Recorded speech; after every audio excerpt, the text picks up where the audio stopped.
Today I'm going to grade 10 clips in DaVinci Resolve using one simple node tree, of which you can download for free below.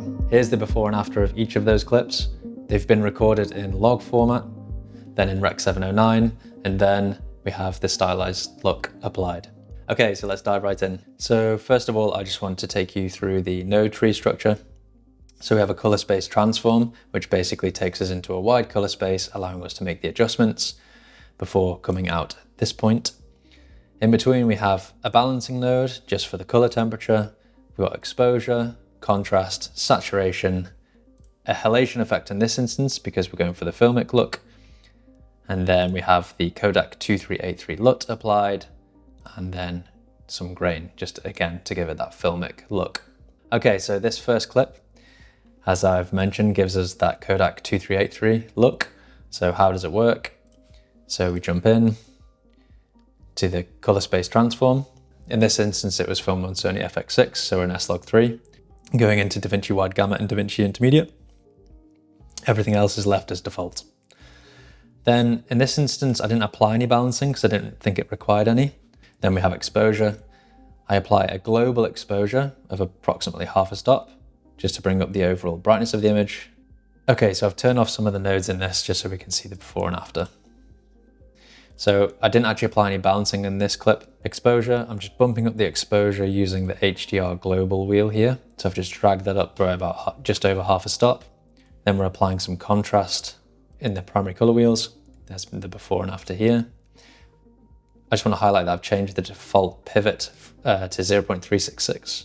This is the middle gray for S-Log3, and this is where I've applied contrast. Next, I've used the color slice tool to apply some saturation. Why the color slice tool and why not in the primary color wheels, for example? And that's because it's a more density style saturation tool. It's actually subtractive, so it's not increasing the luminance at the same time as it increases that density of the color. Essentially, it's giving a less digital feel to it. Then we have some halation. This is actually a free halation tool that I will link below for you to download. I won't delve too much into it. Then we have the color space transform out.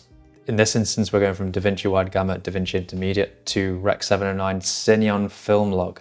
Now the reason for this is because the LUTs within DaVinci Resolve require you to be in Cineon Film Log when in Rec.709. So I've just taken that from the LUT table here and drag that on. This is the Kodak 2383 D55 LUT. This is DaVinci Resolve's own halation tool, but I prefer to use the one that I've linked in the description below because it's more realistic. Lastly, I've just applied the default 16mm grain overlay, which I think looks quite nice. Okay, let's move on to clip 2.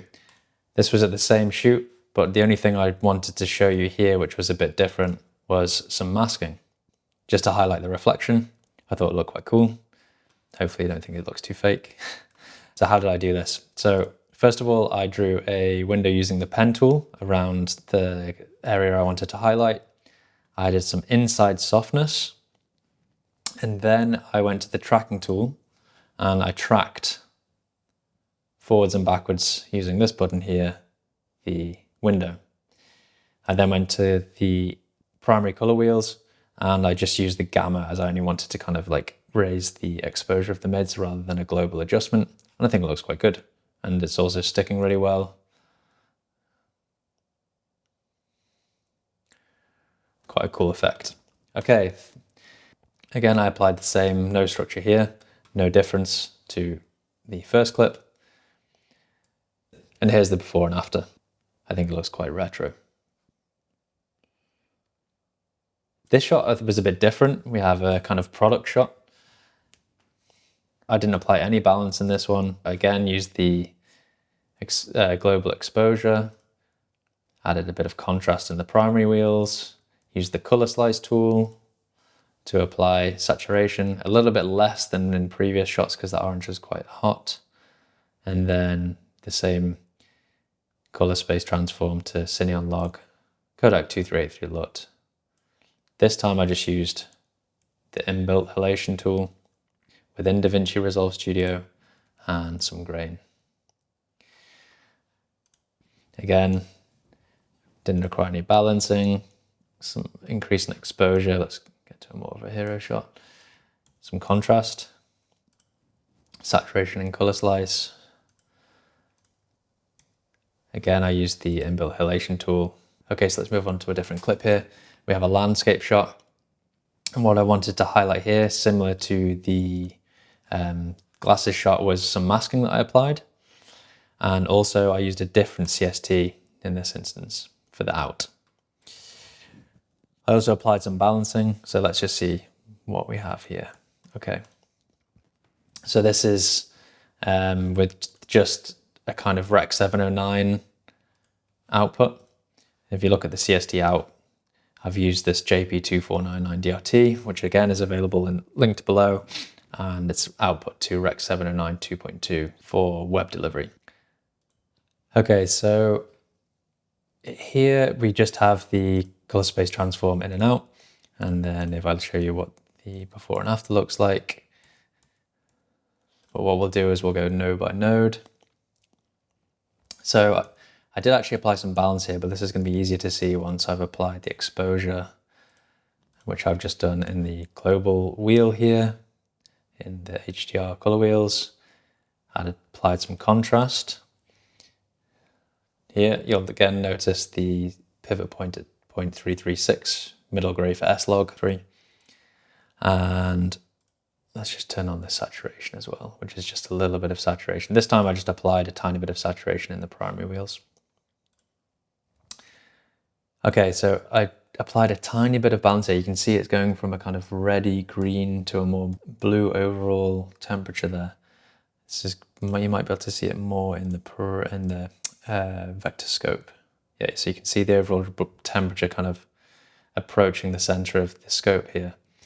So in this instance, I've used the gain wheel to apply the balancing. So this is targeting the brighter parts of the tonal range, so more the highlights and upper mids. This is allowing me to stylize the white point without adjusting so much the shadows and mids. If I was going for a more global adjustment, I'd be using the offset wheel. As you can see, it's very, very slight. The final thing I want to touch upon in this clip is the road. I've applied a mask to the road, and just to bring it out, just to highlight that central part of the image. This is before and after. And I think it looks really natural, but also brings the eye to the subject, which is the cyclist on the road. So how have I done that? I've drawn it with the pen tool. I've applied a little bit of inside softness, and then I've gone to the tracker window and applied a tracker forward and back. And you can see it's stuck to the road really well. Okay, so next clip we have the same node tree. Again, I've not applied any balance, so let's just switch off the adjustments here. Sorry. So first of all, I've applied some exposure, again using the global wheel, then some contrast in the primary wheels. Again, note the pivot point. Here is where I've decided that I wanted to highlight more this area, similar to the previous clip. You can see I'm bringing up the road. How did I do that? I just drew a square power window over the road here. Again, tracked it using this forward-backward tracking. Jumped into the primary wheels in this instance rather than the global, just because I wanted to affect only the mids. If I turn that off, you can see the before and after. It's noticeable, but it's I think it looks quite natural. Then I applied a bit of saturation, and I didn't like the foreground. It was a bit bright. I think it was more in the sun. So I then applied another mask just to bring that down. Again, this was a square mask, or a square window, sorry, which I tracked forward and backwards. And then I jumped in and just pulled the global wheel down one stop.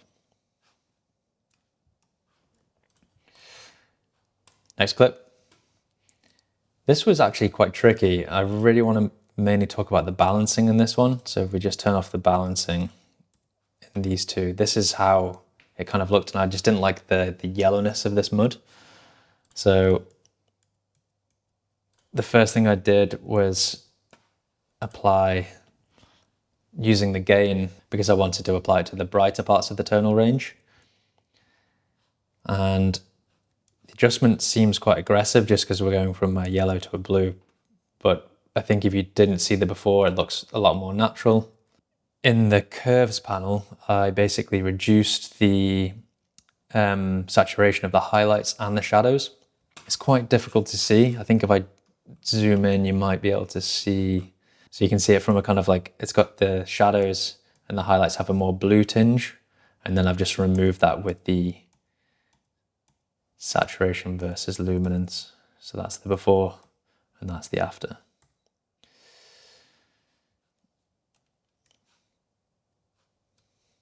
So that's all I wanted to touch upon in this one, was the heavy balancing that was required in this shot. But I think it looks quite clean. Okay, finally we've got a couple of shots shot on my DJI Mavic Air 2S. Quite an old drone now, but still shoots great video. So you can see the adjustments I made here. There's before and after. I didn't apply any balancing. I dropped the exposure down by about half a stop again with the global wheel. I applied some contrast. You'll notice I didn't adjust the pivot point in this case, but I also reduced the contrast in this instance. I thought it was a bit contrasty straight out of the drone. I then increased the saturation just by 10 here in the primary wheels. And then I still wanted to bring the eye to the center. So I applied a power window to the middle. I didn't track it, and I just dropped the lightness here. You can see if I highlight where that is, there you go. So if I highlight where that is, you can see it's mainly affecting these bright trees. That's the before and after, just bringing the eye more to the center. Here I use the CST transform, which is built into DaVinci Resolve, and again outputting to 2.2 for web. Here's the final clip. And here's the kind of before and after. I feel like it was a little bit overexposed, but I think the output looks really nice. So let's turn off these ones. I didn't apply any balance again. Dropped the exposure quite significantly. So I dropped the global exposure and I ended up lifting the shadows, but that was because of the next node where I was increasing the contrast. I'll show you if I turn the shadows, it's a bit too dark. You can particularly see that if I jump to the waveform, it was almost like crushing it. So I increased the shadows there, popped the saturation up a little bit just to boost those greens, just by 10. And then similar to in the previous clip, I also brightened the road. I drew around the road, I tracked it, and then boosted the global exposure. That's it. So those are those 10 clips. If you have any questions, drop them in the comments below, and I hope to catch you in the next one.